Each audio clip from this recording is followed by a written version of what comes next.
Dear student, welcome to Technical Dope. हम लोग आगे अभी जो है टाइम रिस्पॉन्स एनालिसिस में इम्पल्स रिस्पॉन्स पढ़ेंगे। उससे पहले हम लोग जो है ना फर्स्ट ऑर्डर सिस्टम डिजाइन कर लिए थे और फर्स्ट ऑर्डर सिस्टम का गेन भी हम लोग फाइंड आउट कर चुके थे। फर्स्ट ऑर्डर सिस्टम का जो गेन था, देखिए गेन का वैल्यू क्या आया था सर, 1/1 प्लस ST। और यहाँ पे इनपुट क्या था, RS था, आउटपुट क्या था, CS था।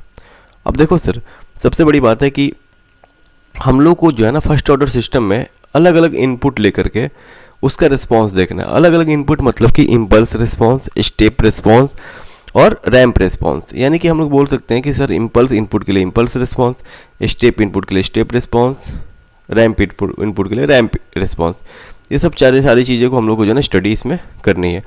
तो उससे पहले हम लोग जो है ना इसको बता दें कि हमारा ये वीडियो लेक्चर जो है semester exam point of view से बनाया जा रहा है। एक के यू बोल सकते हो, उसी पॉइंट ऑफ व्यू से हम लोग इसको पढ़ रहे हैं। क्लियर है?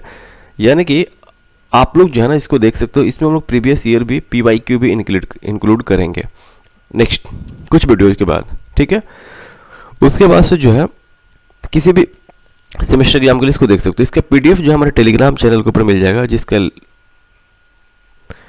इलेक्ट्रिकल इसका लिंक भी दिया हुआ है। फेसबुक पेज जो है elect.ae.je है। इन सब जगहों पे आपको इसका PDF मिल जाएगा। तो चलिए आगे हम लोग प्रोसीड करते हैं सर कि हम लोग को आगे क्या स्टडी करना है। तो आगे हम लोग को सबसे पहले स्टडी करना है इम्पल्स रिस्पांस के बारे में। आगे जो हम लोग को स्टडी करना है वो करना है सर इम्पल्स रिस्पांस के बारे में। अब बात ये निकल के आती है कि सर जो इम्पल्स रिस्पांस होता है इसमें हम लोग इनपुट क्या देते हैं, तो इनपुट हम लोग देते हैं इम्पल्स, तब उसका जो आउटपुट आता है उसको हम लोग बोलते हैं इम्पल्स रिस्पांस। ठीक है, अब चलो देखो एक एक चीज़ आप लोग, कुछ नहीं इसमें, बहुत ही आसान है, ये कुछ करना ही नहीं है इसमें। देखिए अब यहाँ पे हम लोग इसका गेन निकाल लिए थे फर्स्ट ऑर्डर का 1/1 प्लस ST। ठीक है, इनपुट हम लोग दे रहे हैं RS और आउटपुट हमारा आना चाहिए CS। लेकिन हम लोग इनपुट यहाँ पे RS के जगह क्या देंगे सर, देखो मैं बताता हूँ। इम्पल्स रिस्पांस का बात होता है, यानी कि RT का वैल्यू हम लोग देंगे डेल्टा T। अब जो है ना RT तो हम लोग को लेना नहीं है, RS लेना है, तो इसका लैप्लास ट्रांसफॉर्मेशन करेंगे तो RT का लैप्लास ट्रांसफॉर्मेशन RS हो जाएगा और डेल्टा T का 1 होता है। क्लियर है? यानी कि RS का वैल्यू यहाँ पे पुट कर देंगे 1। चलिए सर पुट कर दिए 1। अब बात ये निकल के आती है कि हमारा जो है CS का वैल्यू क्या आएगा, तो CS को हम लोग लिख सकते हैं, CS जो होगा हमारा RS into gain 1/1 plus ST। यानी कि लिख सकते हैं सर यहाँ पे 1/1 प्लस ST। अब बात ये निकल के आती है कि CS के बारे में तो हम लोगों को कुछ डिटेल में नहीं जाना है। हम लोग यहाँ पे टाइम रिस्पांस पढ़ रहे हैं, तो हम लोग इसको CS को CT में कन्वर्ट करेंगे। मेथड क्या होता है सर, इन्वर्स लैप्लास ट्रांसफॉर्मेशन के द्वारा हम लोग इसको कन्वर्ट करेंगे। तो ये हमारा हो जाएगा CT। एक स्टेप इसमें और हम लोग आगे बढ़ते जाते हैं। देखो इसमें हम लोग जो है ना 1/T कॉमन ले लेंगे, सॉरी T कॉमन लेंगे, तो हमारा क्या हो जाएगा S प्लस 1/T। अब जो है ना CT को हम लोग लिख सकते हैं sir, CT is equal to 1/T into e⁻⁻T/T। Clear? ये हमारा CT निकल के आ गया। अब जो है ना बात ये है सर कि जो आपका CT निकल के आया, इसमें आपको जो है ना ट्रांजिएंट और स्टेडी स्टेट दोनों के बारे में जानना है। तो कैसे पता करते थे, आपको पता है ना सर कि टाइम अगर इन्फिनिटी पे रिस्पांस का वैल्यू 0 हो जाए, यानी कि वो ट्रांजिएंट का वैल्यू है, CT इज इक्वल टू 1, क्योंकि ट्रांजिएंट थोड़ा टाइम के लिए होता है, बाकी वो सेटल डाउन हो जाता है। तो देखो यहाँ पे अगर T equal to infinity put करते हो तो CT का वैल्यू 0 हो जा रहा है, यानी कि टोटल पार्ट ट्रांजिएंट का है, इसमें स्टेडी स्टेट का कोई भी पार्ट नहीं आ रहा है। ये चीज़ आपको समझना होगा। ये चीज़ आपको समझना होगा कि सर इम्पल्स इनपुट के ऊपर जो सिस्टम का रिस्पांस आता है फर्स्ट ऑर्डर सिस्टम में, वो सिर्फ क्या आता है, वो सिर्फ हमारा ट्रांजिएंट रिस्पांस आता है। ठीक है, स्टेडी स्टेट रिस्पांस नहीं आता। तो इसमें लिख लो, इसमें आप लिख लो कि सर यहाँ पे हम लोग क्या लिख सकते हैं, मैं लिख दे रहा हूँ। यहाँ पे हम लोग लिख सकते हैं कि यहाँ पे सिर्फ क्या आ रहा है सर, ट्रांजिएंट रिस्पांस। क्यों सर आ रहा है, क्योंकि हमारा जो फंक्शन है 1/T इंटू e⁻⁻T/T, ये क्या हो जा रहा है, ये 0 हो जा रहा है, ये 0 हो जा रहा है। ठीक है, कब 0 होगा सर, जब हमारा टाइम इन्फिनिटी होगा, यानी कि ट्रांजिएंट डाई आउट हो जाएगा, ख़त्म हो जाएगा सर। क्लियर है? हम लोग अब जो है ना थोड़ा सा ग्राफ के बारे में देखते हैं। सर इसका हम लोग ग्राफ अगर बनाएं, इसका ग्राफ अगर हम लोग ड्रॉ करें तो कैसा होगा, देखो इसका ग्राफ जो ड्रॉ करें, हमारा ग्राफ जो होगा सी टी वर्सेस किसका, टी का। अगर t इक्वल टू 0 है तो सी टी का ग्राफ कैसा होगा, t इक्वल टू 0 पे सी टी का ग्राफ होगा कहाँ पे सर, 1/t के ऊपर। बाकी ये एक्सपोनेंशियल डीके टाइप है। तो एक चीज़ बताओ, ये सी टी जो आया सिर्फ ट्रांजिएंट का पार्ट है, तो सी टी के बारे में ये बोल सकते हैं कि ये सर हमारा सिर्फ सिस्टम के नेचर को बताता है, ये सिस्टम के सिर्फ नेचर को बताता है। क्लियर है, यानी कि हम लोग ये बोल सकते हैं कि इसमें सिस्टम का नेचर जो हम लोग बता रहे हैं कि इस क्या है सर, ये हमारा जो है ना एक्सपोनेंशियल डीके टाइप है, ये हमारा टाइप जो है ये एक्सपोनेंशियल डीके टाइप, टाइम के साथ साथ इसका वैल्यू कम होते जा रहा है। क्लियर है, तो यहाँ पे कुछ पॉइंट्स है उसको नोट डाउन करते हैं, फिर आगे प्रोसीड करेंगे। देखिए कुछ है नहीं, बहुत ही बेसिक चीज़ें हैं, लेकिन आपको अच्छे से समझना है, बहुत ही बेसिक चीज़ है, बहुत अच्छे से समझना है आपको। ठीक है, तो इसमें लिख सकते हो कि द इम्पल्स रिस्पॉन्स, ये सारे पॉइंट्स लिखने ज़रूरी हैं क्योंकि इन पॉइंट्स के ही वजह से आपको जो है ना सब कुछ क्लियर होगा। द इम्पल्स इनपुट लिख लो, पहले एक पॉइंट लिखो, उसके बाद अगला पॉइंट लिखेंगे। डज नॉट गिव, क्या नहीं देता है सर, आपको भी पता है, steady state value, steady state response. ठीक है, ये क्या देता है सर, इट गिव ओनली, इस चीज को भी ध्यान में रखना है, it give only transient response. Clear है, ये सारे सेमेस्टर एग्जाम में कभी कभी पूछ लिए जाते हैं, लेकिन आपको थोड़ा सा ब्रीफली आइडिया होना चाहिए बैक साइड से कि सर क्यों ये सब चीज़ें हो रही हैं, इनका मीनिंग क्या है। ठीक है, अब देखो नेक्स्ट लिख सकते हो कि इसमें जो ट्रांजिएंट रिस्पॉन्स है वो क्या है sir, transient response is exponential decay type है। ठीक है, ट्रांजिएंट रिस्पॉन्स क्या है सर, इसमें ट्रांजिएंट रिस्पॉन्स जो है वो एक्सपोनेंशियल डीके टाइप है, यानी कि वो हमारा क्या होगा सर, डिक्रीज ही करता है टाइम बढ़ने के साथ साथ। यहाँ तक हमारा पॉइंट फाइंड आउट हो गया। अब जो है ना इम्पल्स रिस्पॉन्स की तो बात कर लिए, अब किसकी बात करेंगे, अब बात करेंगे सर स्टेप रिस्पॉन्स की। बात किसकी करेंगे सर, स्टेप रिस्पॉन्स की। अब स्टेप रिस्पॉन्स में क्या होगा, इनपुट अब क्या दोगे सर, इनपुट हम देंगे स्टेप इनपुट देंगे, तब हमारा जो रिस्पॉन्स आएगा वो क्या आएगा, स्टेप रिस्पॉन्स आएगा। चलो देखते हैं, अब देखते हैं एक बार हम लोग वैसे करके कि सही हो रहा है या नहीं हो रहा है।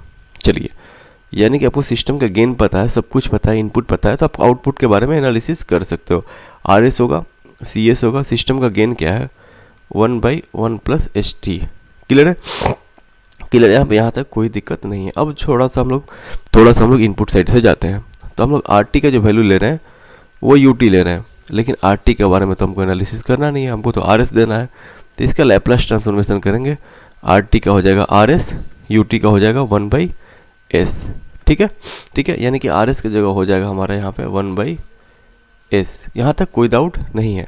तो यहाँ पे बताओ CS का वैल्यू क्या लिख सकते हो, 1/S × 1/1 + ST, ये लिख सकते हो। हाँ सर, ये लिख सकते हैं। अब जो है हम लोग थोड़ा सा इसको कन्वर्ट करते हैं ताकि हमारा S + A फॉर्म में बन जाए फंक्शन। ठीक है, चलो, तो हम लोग यहाँ से जो क्या कर रहे हैं, T कॉमन ले रहे हैं। T अगर कॉमन लेंगे तो क्या हो जाएगा, देखो T कॉमन लेंगे, 1/S पहले से था। ठीक है, तो यहाँ पे हमारा फंक्शन क्या बन जाएगा, 1/S + 1/T। देखिए ये बनेगा कि नहीं बनेगा। अब जो है ना थोड़ा सा इसमें मॉडिफिकेशन करते हैं, CS लिख सकते हैं सर 1/T। ठीक है, 1/T लिख सकते हैं, हाँ सर लिख सकते हैं S × S + 1/T।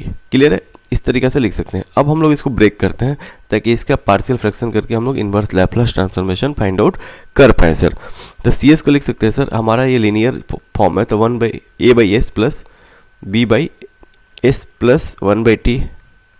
यहाँ से A और B का वैल्यू फाइंड आउट कर सकते हो आप, बहुत ही आसान है, कुछ करना नहीं है। ठीक है, कुछ करना नहीं है, बहुत ही आसान है, आपको पता है, आपको सब कुछ पता है। बोलोगे तो मैं इस यहाँ पे बता भी दूंगा, दो मेथड है, दोनों में से किसी भी मेथड से जाओगे तो आपको फाइंड आउट कर लोगे। तो यहाँ पर देखोगे कि A का जो वैल्यू आ रहा है वो 1 आएगा।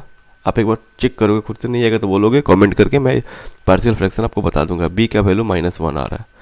ठीक है, अब इसको कर लोगे, मैं इसमें टाइम किल नहीं करना चाहता हूँ। ठीक है, अब देखो, अब जो है ना बात क्या आती है निकल के कि सर हम लोग इसमें आगे अब क्या करेंगे, तो आगे कुछ नहीं करना, CS का वैल्यू लिख लो 1/s minus 1/s plus 1/t। Clear है? अब देखो, अगर इसका जो है ना इन्वर्स लैप्लास ट्रांसफॉर्मेशन करोगे तो आ जाएगा ct का वैल्यू क्या निकल के आ जाएगा 1 minus e to the power minus t by capital T। ये हमारा ct का वैल्यू आ गया। अब ये ct आया तो अब आपका काम क्या है सर, ये हमारा रिस्पॉन्स आया। ये रिस्पॉन्स किसका आया सर? ये रिस्पॉन्स जो आया है ये हमारा जो है ना, ये हमारा रिस्पॉन्स किसका आया? ये रिस्पॉन्स हमारा जो आया है स्टेप रिस्पॉन्स आया है। ठीक है, यहाँ पे चाहो तो ब्रैकेट देके यूटी लिख लो, लेकिन कोई ज़रूरत नहीं है यूटी लिखने का, वो सब लैप्लास में है। ये हम लोग बस वैसे ही थोड़ा सा ओवर आइडिया लेना, तो बस देखना है चीज़ों को। क्लियर? तो यहाँ पे आप बोलो कि सर ct का जो वैल्यू आया है ct is equal to 1 minus e to the power minus t by capital T। तो आप बताओ यहाँ से, तो आप तो खुद देख के बता दोगे कि सर हमारा 1 जो होगा स्टेडी स्टेट पार्ट है और e to the power minus t by capital T होगा जो ट्रांजिएंट का पार्ट है। ये तो मैं पहले ही बता चुका हूँ, तो यहाँ से लिख सकते हो कि सर यहाँ पे जो है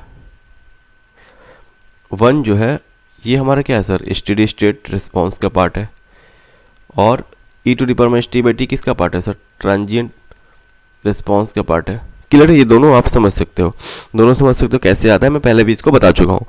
1 क्या है, हमेशा फिक्स रहेगा, टाइम का कोई भी वैल्यू रहे, लेकिन e to the power minus t by t क्या है सर? एक्सपोनेंशियल डीके टाइप है, इन्फिनिटी टाइम के ऊपर वो 0 हो जाएगा, तो उसको हम बोलते हैं कि वो ट्रांजिएंट रिस्पॉन्स का पार्ट है। पहले भी मैं इसको बता चुका हूँ। तो देखो यहाँ पे अंतर क्या आ रहा है, यहाँ पे बोल सकते हो कि सर हमारा जो है हम क्या बोल सकते हो सर, हमारा, एक मिनट में यहाँ पे सब बना रहा हूँ, नेक्स्ट इसी में बना रहा हूँ। यहाँ पे बोल सकते हो कि सर हमारा जो है नेचर जो है ट्रांजिएंट रिस्पॉन्स का वो एक्सपोनेंशियल डीके टाइप है। इनपुट कोई भी रहा है, देखो अब खुद आपको दिख रहा होगा कि सर इम्पल्स इनपुट के ऊपर भी आपका जो है नेचर डीके टाइप था। ठीक है, और हमारा ट्रांजिएंट पार्ट जो है ना स्टेप इनपुट के ऊपर भी क्या आ रहा है, एक्सपोनेंशियल डीके टाइप आ रहा है। तो वही ना हम बोल रहे थे कि सर हमारा सिस्टम का नेचर चेंज नहीं होता है, इनपुट कुछ भी रखो। किस केस में सर? हमारा सर ट्रांजिएंट रिस्पॉन्स के केस में ये हमारा चेंज नहीं होता है। ये 1 वाला पार्ट रखे, स्टेडी स्टेट रिस्पॉन्स वाला, टाइम का कोई भी वैल्यू 1 ही देगा। तो ये आपको पता है, ठीक है। अब जो है ना हम लोग ग्राफ किसका बना रहे हैं सर? अब हम लोग ग्राफ बना रहे हैं sir e to the power minus t का, यानी कि ट्रांजिएंट वाला पार्ट। तब तो हम लोग टोटल रिस्पॉन्स का पार्ट बनाएंगे, टोटल रिस्पॉन्स हम लोग निकालेंगे। लेकिन हम लोग ट्रांजिएंट और स्टेडी स्टेट के बारे में देखें तो देखो ट्रांजिएंट के बारे में पढ़ रहे हैं, तो ट्रांजिएंट में ये देख रहे हैं कि नेचर ऑफ सिस्टम जो है ना हमारा दोनों ही केस में क्या है सर? नेचर ऑफ सिस्टम दोनों ही केस में क्या है सर? हमारा सेम है। नेचर ऑफ सिस्टम के दोनों केस में क्या है सर? हमारा सेम ही है सर। किसके केस में सर? हमारा जो है ना ट्रांजिएंट रिस्पॉन्स के केस में, चाहे आप कोई भी इनपुट अप्लाई कर दो। ठीक है, चलो सर अब जो है ना थोड़ा सा हम लोग ये कर लिए। अब देखो ct का वैल्यू क्या है? 1 minus e to the power minus t by T. तब बताओ अगर 1 है, यहाँ पे कुछ वैल्यू डाउन नहीं हो रहा, तो आपका ग्राफ कैसे हो जाएगा? ग्राफ कैसे जाएगा?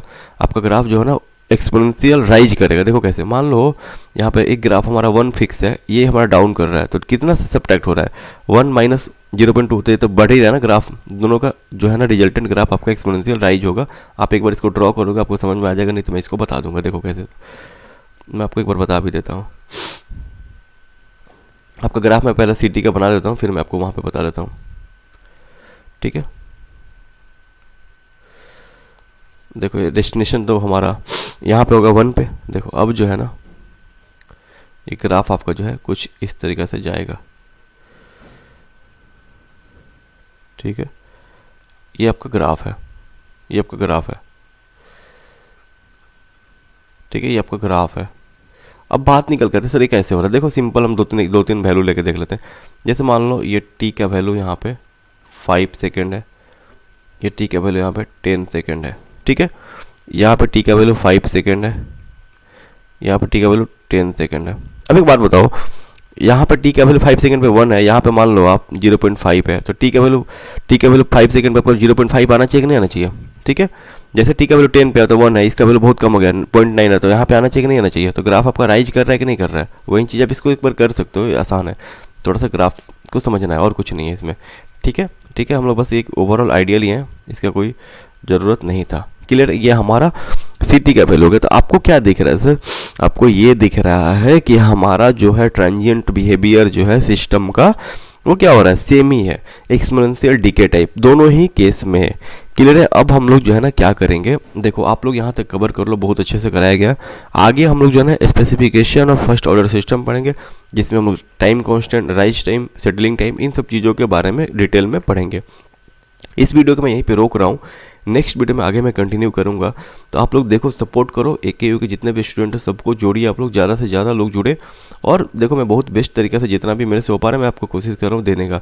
बस अब मेरे पास एक वाइट बोर्ड या फिर डिजिटल बोर्ड बहुत जल्द मैं कोशिश कर रहा हूँ कि उसको भी आप लोग के लिए लेकर के आऊँ, ताकि आपको और भी आसानी हो जाए पढ़ने में। ठीक है, तो आप लोग जुड़े रहिए, चैनल को सब्सक्राइब कीजिए, वीडियो पसंद आने पर लाइक कीजिए, दोस्तों को बताइए और ज़्यादा से ज़्यादा लोग जुड़िए, ताकि हम लोग बहुत अच्छे तरीके से इलेक्ट्रॉनिक्स इंजीनियरिंग में जितना बेस्ट कंटेंट हो सकता है हम लोग प्रोवाइड कराएंगे। धीरे धीरे हमारा टीम भी बनेगा और हम लोग बेस्ट तरीके से काम करेंगे इस फील्ड में। ठीक है, थैंक यू।